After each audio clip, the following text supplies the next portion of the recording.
anything at all? Such dangerously funny English that even the British would hold their heads and turn into Charlie Chaplin. But pause the laughter for a moment, because this is no longer a joke. Do you know that just one wrong word used in daily conversation can publicly destroy your career and respect? People laugh behind your back, and you don't even realize it. It hurts, doesn't it? You work hard, yet the result stays zero. But here's the twist. The solution is not hidden inside some huge grammar book. It's hidden in just 3 basic rules. In today's video, we'll completely destroy this dangerous misunderstanding from the root, so your confidence never breaks again. Picture this. You are standing at a local tea stall with your friends. The sun is setting. The aroma of garam chai is filling the air. Someone cracks a joke, and everyone bursts into laughter. Then someone asks you a question about what you think about their new idea. Your heart skips a beat. You want to sound smart. You want to sound confident. So you open your mouth and proudly say, "I am agree with you." Or perhaps you use that deadly, outdated phrase that we have all heard 1,000 times. "I am fine. And you?" The moment those words leave your lips, something strange happens. Your friends smile, but it is not a warm smile. It is that knowing smile. The smile that says they are being polite, but inside they are holding back their laughter. Can you feel that sensation? That feeling of knowing something is wrong, but not understanding exactly what? That is the moment your confidence cracks, just a little bit. Let me explain exactly why this simple sentence destroys you in front of native English speakers. The word agree is already a complete action. It is a verb that does the job all by itself. When you add I am before it, you are not making it better. You are actually changing the entire meaning. You are saying that you are the agreement itself. You are saying that you are the state of agreeing. Imagine saying, "I am run," instead of "I run." Imagine saying, "I am eat," instead of "I eat." It sounds ridiculous, right? But here is the painful part. Native speakers do not laugh at you because they are mean. They smile because your mistake is so dramatic, so visibly wrong, that it creates this hilarious mental image. They picture you as a silent film actor, like Charlie Chaplin, making exaggerated hand gestures and facial expressions instead of using actual English words. That is how broken it sounds to them. But here is what really breaks my heart. Most of you know this is wrong. Deep inside, you have studied English in school. You've passed exams. You know the rules. But when you are standing in front of people, when the pressure hits you, all that knowledge just disappears. It vanishes like smoke. And do you know why? It is not because you are stupid. It is because of something called brain freeze. Think about a motorcycle rider. This rider has spent years learning every single part of a motorcycle. He knows the engine, he knows the gears, he knows the brakes. He can tell you the name of every component with his eyes closed. He is an expert. But then one day, he is riding fast on a smooth road, feeling confident, feeling strong, and suddenly, there is a pothole, a sudden danger. His brain panics. All that knowledge disappears. His hands freeze. His reaction time slows down. Instead of turning the bike smoothly, he panics and crashes. All that knowledge, all that practice becomes useless in that critical moment because his brain is overloaded with fear and anxiety. This is exactly what happens to you when you open your mouth to speak English in front of others. You stand in a college classroom, about to give a presentation. Your heart is pounding. Your palms are sweating. The professor is watching. Your friends are watching. Your entire future seems to depend on this moment. You know the answer. You know it perfectly in your native language. But the moment all eyes are on you, your brain freezes completely. Your throat becomes dry. Your mind goes blank. And the worst part? You can feel people's judgment washing over you like cold water. You can sense them thinking, this person cannot even speak proper English. Some might even exchange smirks with their friends. That is a painful, deeply painful psychological experience. And it keeps happening again and again in job interviews, in presentations, in casual conversations with strangers. Each time, you lose a little bit more confidence. Here is what nobody tells you. The solution is not to study harder. The solution is not to read bigger grammar books. The solution is to retrain your brain completely. You need something called the speaking reflex. Let me explain this with a simple example. Imagine a friend suddenly throws a ball at you without warning. What do? Do you stop and think?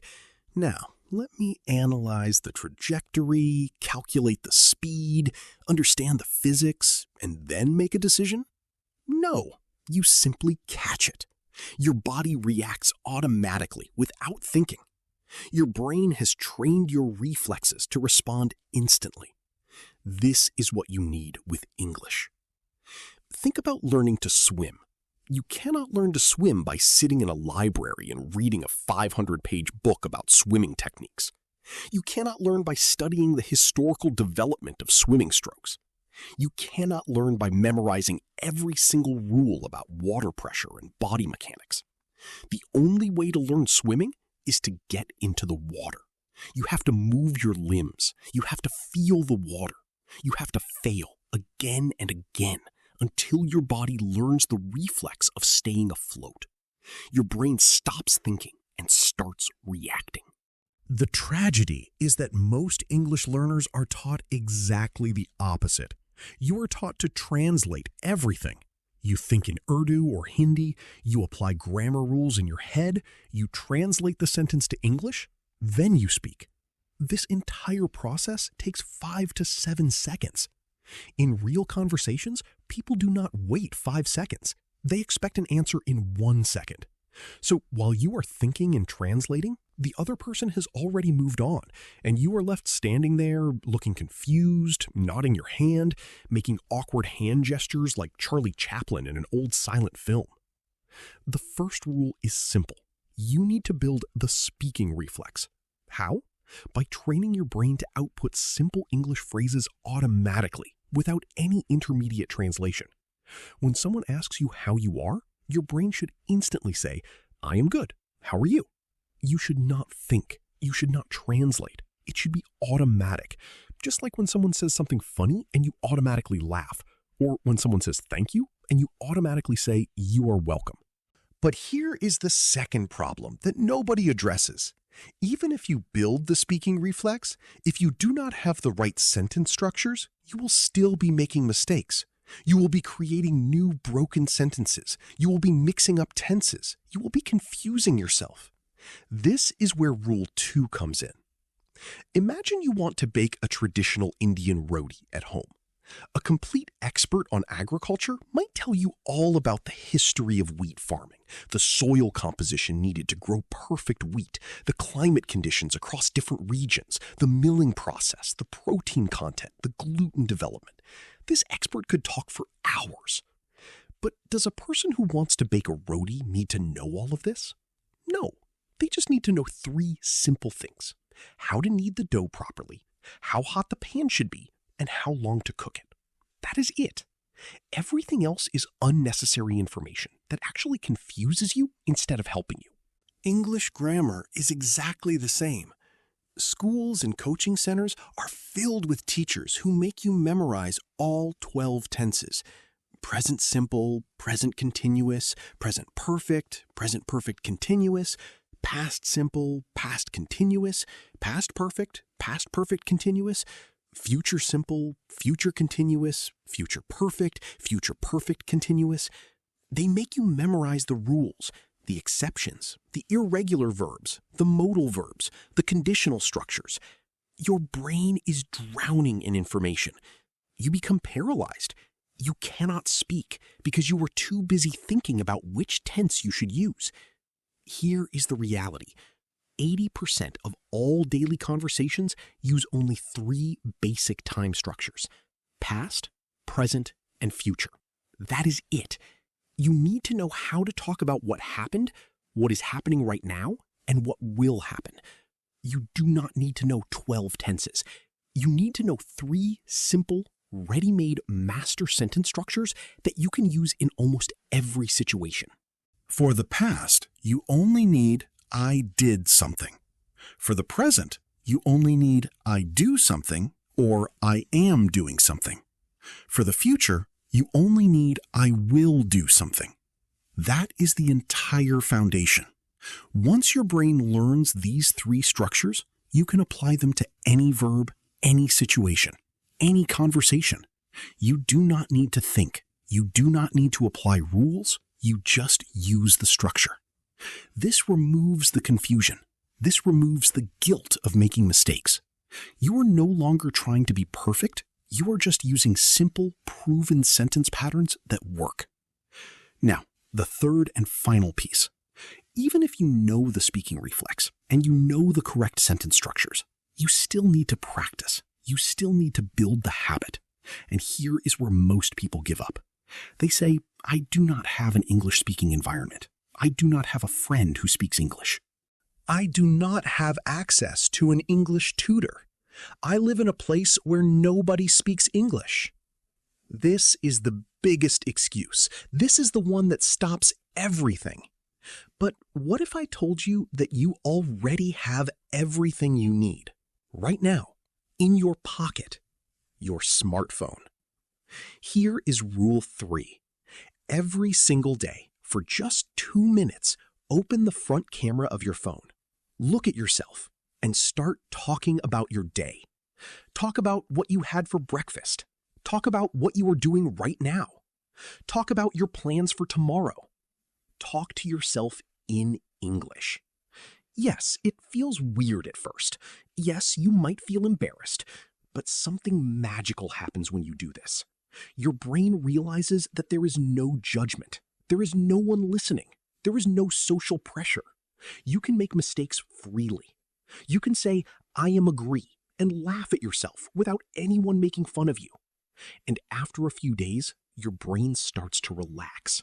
Your speaking reflex starts to develop naturally. Alternatively, stand in front of a mirror. Same thing. Talk about your day. Describe what you see. Build sentences. Make mistakes. Correct yourself. Do this for just 2 minutes every day, and something will shift inside you. Your confidence will grow, not because you suddenly became perfect, but because you removed the fear. You removed the judgment. You trained your brain that mistakes are normal. Mistakes are how you learn. Mistakes are not a sign of failure. They are a sign that you are trying. The combination of these 3 rules will transform you. The speaking reflex removes the translation delay. The correct structures remove the confusion and grammar mistakes. The daily 2-minute practice with yourself removes the fear and builds unstoppable confidence. You will never again feel that paralyzing brain freeze when someone asks you a question. You will never again feel the sting of people laughing behind your back. You will walk into rooms knowing that you can express yourself clearly, confidently, and without hesitation. So here is my challenge to you. Right now, in the comment section below, write the correct version of the sentence, I am agree with you. Show me that you understand. Show me that you have internalized this lesson. Do not worry about being perfect. Just show me that you tried. Because the moment you try, the moment you step out of your comfort zone and put yourself out there, even in a comment section, you have already won. You have already broken the chain of fear. So go ahead, write it down, make the commitment, and I promise you, your English will never be the same again.